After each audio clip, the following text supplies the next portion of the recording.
Hi everyone, Aidan here with eTrailer. Today we're going to be taking a look at, and later we'll be showing you how to install this CURT Class III trailer hitch receiver on our 2025 Buick Enclave. Now the Enclave is a really capable SUV, whether you're looking to maybe tow a small trailer with some jet skis or some kayaks on it, or you're looking to haul more with you, because this is a 3-row SUV, and if you're packing all 3 rows full of passengers, it doesn't leave all that much space for their cargo.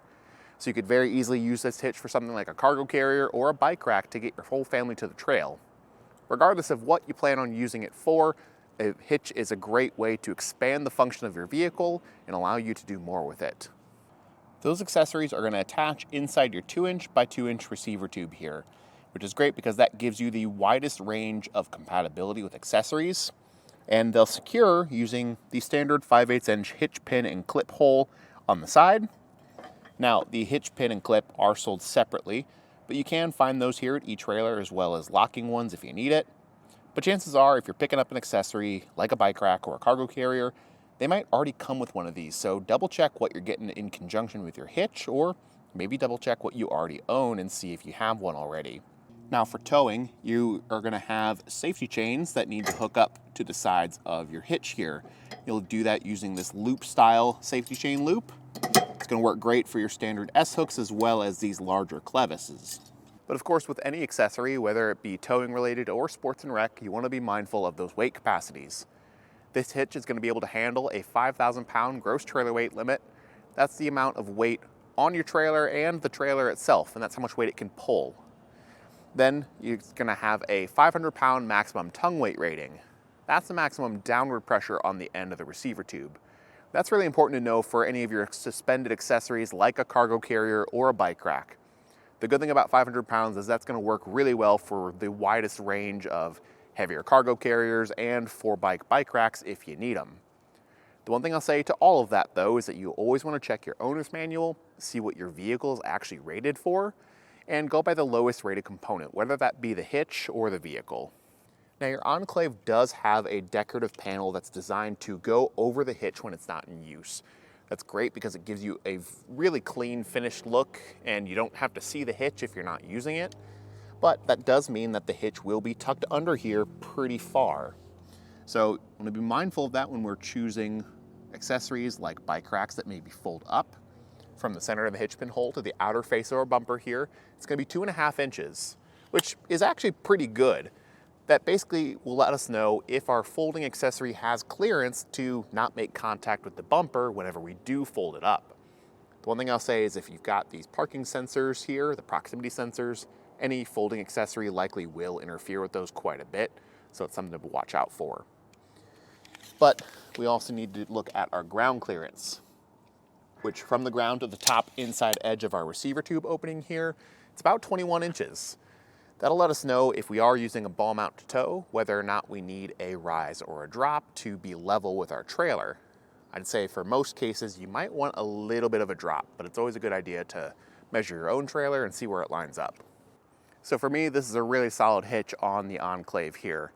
If you decide that it's the right hitch for you, we'd love to see a review or a comment on this video letting us know how you like it and what you're using the hitch for. Are you towing a small trailer, or are you just using it for a bike rack and a cargo carrier? Either way, we'd love to hear your story and how you're liking it. Now, as far as the install goes, it's going to be actually pretty straightforward. Typically with these really clean installs where you really only see the hitch receiver tube, it means you're in for a more involved install process.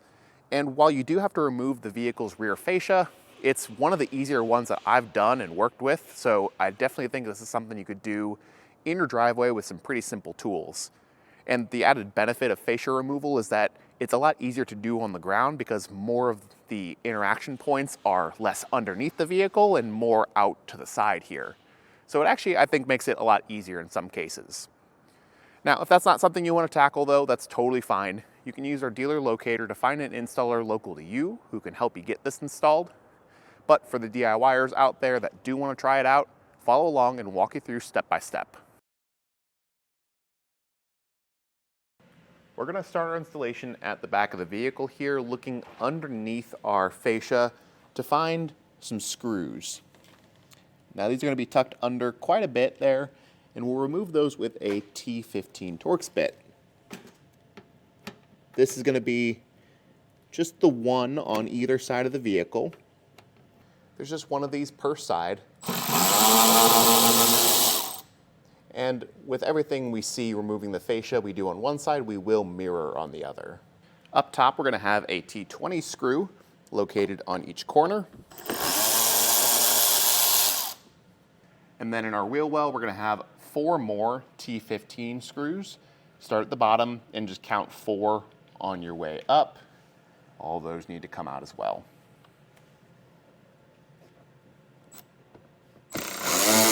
Moving over to the inside of our taillight, we need to pop this little pin at the top out.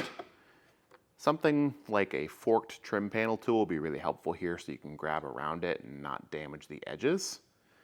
And with that out of the way, we can remove this whole cover now. There's a few clips on the inside edge here that you can kind of pry up. And once you've got those popped, just pull straight back and out to release these 2 bottom clips. And the final thing we need to do before we remove our fascia is going to be pull this trim piece around our wheel well up. I'm not going to lie, this is probably the toughest part just because it's going to want to fight you. And there's a tab at the bottom here that points straight down. We'll see it in a second when I remove it, but that's the thing that's going to fight you pretty much the whole way. So what you can do is just try to pull this back, wedge this down in as best you can, and pull out. Now, if you've never removed fascia before, or even if you have, this is probably going to feel like you're bending it way too much, but it's going to be okay. This is a pretty flexible piece, and it's pretty necessary to get this to flex out to the degree we need. If you can get it to pry up a little bit where this gap comes in, you can kind of see what I'm talking about there. I'm hoping, though, I can give it a little bit more pressure. With that little bit of extra pressure, oh, we can separate that piece. Now there's a better look at it, what I was talking about. It is a big, big piece of plastic there. So you really just have to fight your way past it. Once you do, the rest of it should pop free a little bit easier. Just working our way up and across.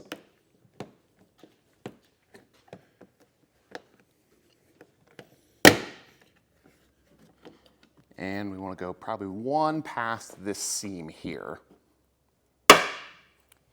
Now, it's a good idea to maybe have some folded paper towels or shop towels ready so you can wedge it into this gap right here. That's going to reveal this 7mm bolt that we need to remove.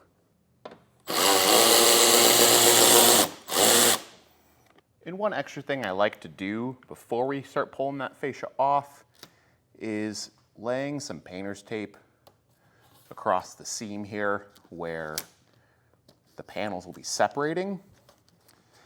More so for when we start to put this back on, because getting all these tabs and clips to line up can sometimes be a little bit tricky, and the last thing we want to do is start to nick the paint on the side of the panel because something isn't perfectly aligned. So I'm just going to go through probably just up until here and get that all covered up. To get our fascia removed, I've got Jesse on the driver's side to help me out. We're just going to start at the edges where we removed those 7mm screws and just pull straight back on the panel. These clips should start to release pretty easily, honestly. We can work our way towards the center. And as we get to the middle, it might start to get a little bit stickier, but should just be able to pull straight out. And there will be a connector on the driver's side. That connector can be removed just by pushing back that red locking tab, pushing down on the connector here and pulling it away. And we can set this fascia somewhere safe. We need to remove the factory bumper beam, and when we do that, it is going to drop the exhaust. So what we'll need to do is support that. There's some hooks or some points where we can hook to on the underside here. Now, if you're on the ground, you could easily just use something like a floor jack. You can let the exhaust down just a little bit because we will need some room up there eventually. For now, I'm just gonna tighten this strap to it, and when we have all the hardware loose, we can loosen it to match our needs. We'll use a 15mm socket to remove these 2 factory bolts and 2 factory nuts above it.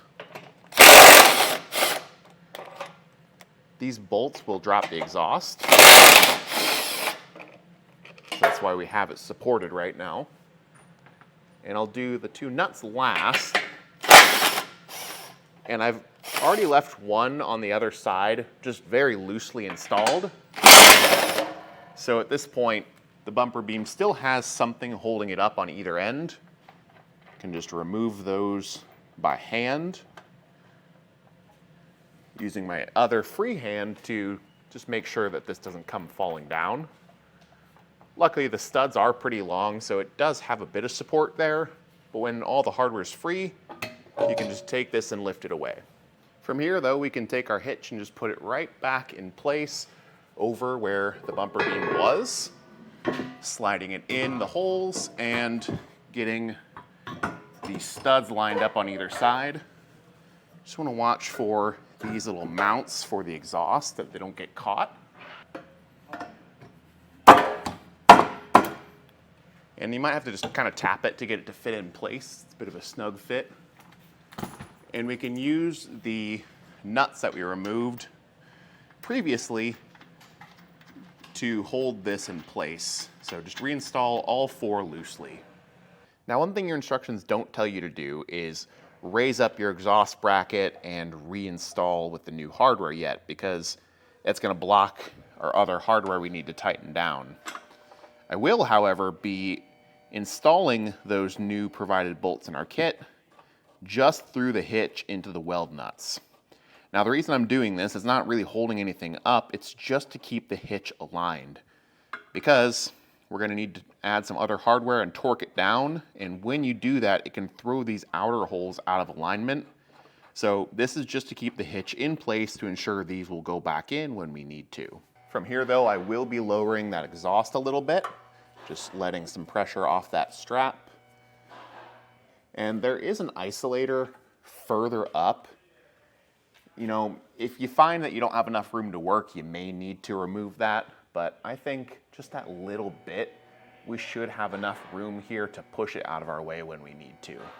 Now we need to fish wire a couple carriage bolts into our frame rail, and to do that, we're going to feed the coiled end of our pull wire up through the hole we need. So this one is back in our heat shield with a little cutout there. And we need to feed that up through to the front and out the face of our hitch here. Now, I'll just be honest, I mean, this is not something you're probably going to be able to see very well, but you're going to have to put a pretty aggressive bend in your pull wire to try to get it to feed out this bottom hole here. This tube kind of ends up splitting the inside of your frame rail, and there is not enough room in your top access hole here for the carriage bolt to fit through, so we don't want the pull wire coming out there, even though it really wants to. So my best advice here would be to grab a flashlight if you got it, maybe shine it in through the top there. Try to give yourself a little bit of a better view of what's going on. And eventually you should be able to reach in. If you've got like a really long pair of needle nose or something, that might help. Or honestly, a magnet stick would probably be the best, but if you don't have one of those at home, you're just gonna have to fight with it for a little bit. From there, though, we can feed our hardware on, starting with our spacer block, pushing that in a bit, and then threading on our carriage bolt. Now, with this location that we went through, closest to the front of the vehicle, you don't want to pull this coiled end out too far because they don't give you a lot of spare spare pull wire to work with. So you don't want the tail end of that to feed back up into the frame rail. You're gonna have to start fighting with it again. So get that pulled down through. You probably can't even really see that on camera. They don't give you much bolt to work with either, but that's gonna poke down through and have a little bit of room around it through that access hole to reach. Now there's gonna be another cutout in our heat shield closer to the hitch.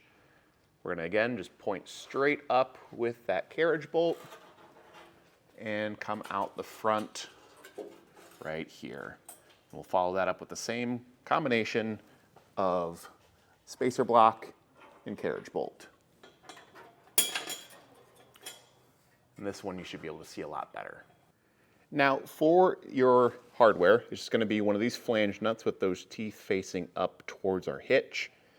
And that forwardmost carriage bolt is going to be really hard to reach because it's recessed into that heat shield. So I've got just a really long trim tool, applying a bit of downward pressure on the head of that carriage bolt so that as I start to thread that flange nut, I'm not pushing the carriage bolt back up into place because it really just does not give you much room to work with here because of how far that heat shield drops down. Once it's started though, you can remove pressure. The one towards the back of the vehicle should be a lot easier for you to reach and to see on camera here. And you can apply that same downward pressure if you'd like to, but I found if you're gentle with it, it tends to cooperate with you a lot more than the other one does, just because you have more room to work. We'll run all this hardware up so it's flush, and then we can torque these down first. First, I'll snug these down with a 19mm socket.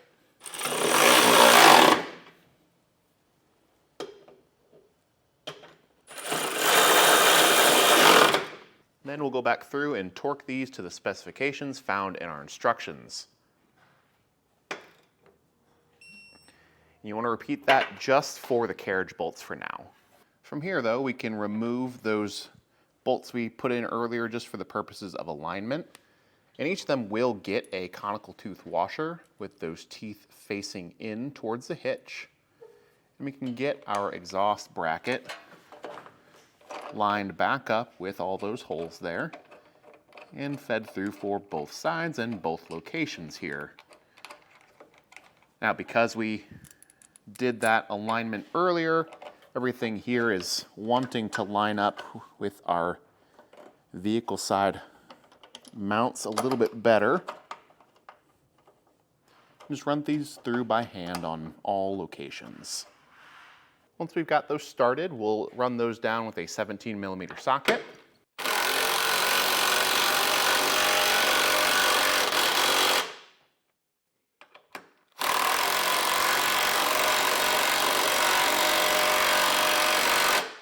Now we found that the impact didn't draw the bottom of the hitch in all the way, so we grabbed an extra long ratchet to give us a bit better leverage. We can kind of watch from the side here as we tighten those bottom bolts up that the hitch will sit flat against the face of the vehicle where it mounts to. No need to over tighten it. Shouldn't feel like it's fighting you. We just want it to make nice flat contact there with the mounting surface. And we'll just do the same thing, zipping these top nuts down. These are the same ones we removed earlier with that 15mm socket. Once everything is nice and snug, we'll go back through with a torque wrench and get it all tightened down to the specs in our instructions. These pieces of hardware will have different torque specs than the carriage bolts underneath did, so make sure you double check that you have the right one. But then all you need to do is remove whatever support you had for your exhaust before and button everything up by reattaching the fascia in the reverse order that we took it off. And that'll do it for our look at and installation of this CURT Class III receiver hitch on our 2025 Buick Enclave. My name's Aidan, and thanks for watching.